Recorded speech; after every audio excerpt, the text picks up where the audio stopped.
Hello hi नमस्कार welcome to my channel जार ना हूँ क्रिएटिव कुकिंग।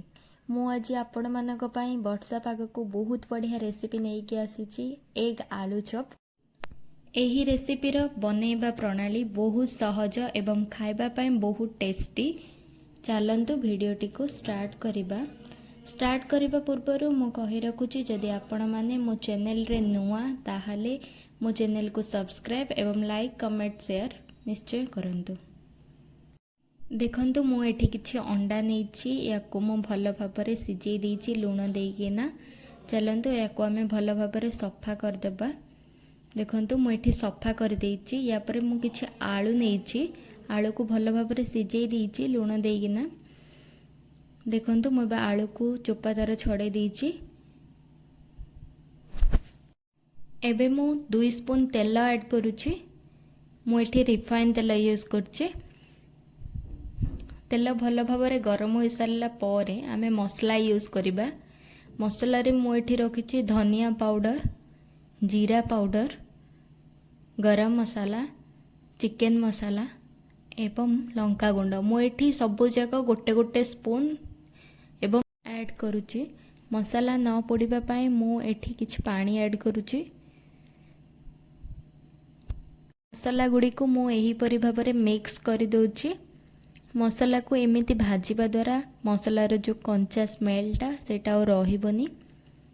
एबे मु एथिरे किछि लूण ऐड करूछि स्वाद अनुसार। मु एथिरे आलू एवं मसला पई लूण एकाथरे रे ऐड कर दोछि।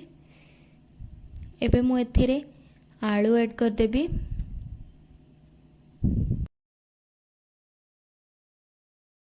एबे मु आलू को भल भाबरे मिक्स करि दोछि मसला सहित। आलू मिक्स करि सारिला परे याको आमे छाड़ देबा ठंडा हेबा पय। एबे आमे नेक्स्ट प्रोसेस स्टार्ट करिबा। एबे आमे अंडा को एही परि भाबरे मझिरु फाळ करिबा।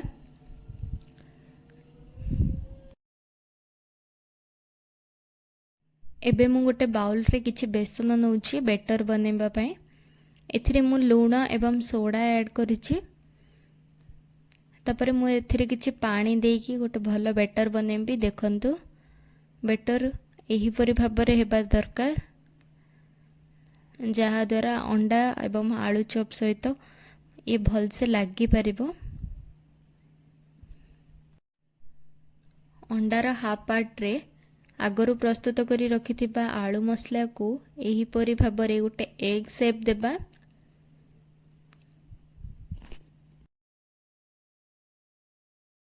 देखंतु मु एठी सबु जाक हाफ शेप रो अंडा को आलू मसला देकी गोटे एग शेप रो बनै सारिछि। एबे मु किछि तेल गरम करिबे। अंडा को एही परि भाबरे बेसन बैटर सहित बुड़ेइबे।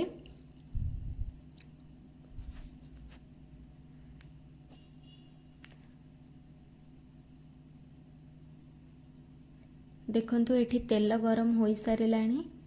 मु एक आलू चॉप को एही परि भाबरे मु देखंतु छाणी दउछि। एबे होई सारिलानी। याको आमे बाहर कर देबा। एबे हमर एग आलू चॉप प्रस्तुत होई सारिछि। एहा देखिबा पई जेतिकी सुंदर खाइबा पई सेतिकी टेस्टी एवं मजेदार। आपण माने एही रेसिपी को निश्चय ट्राई करंतु एवं केमिति लागिला आपण मो सहित कमेंट माध्यम रे शेयर करंतु। पुणी थरे मु नेकी आसीबी गोटे बहुत बढ़िया टेस्ट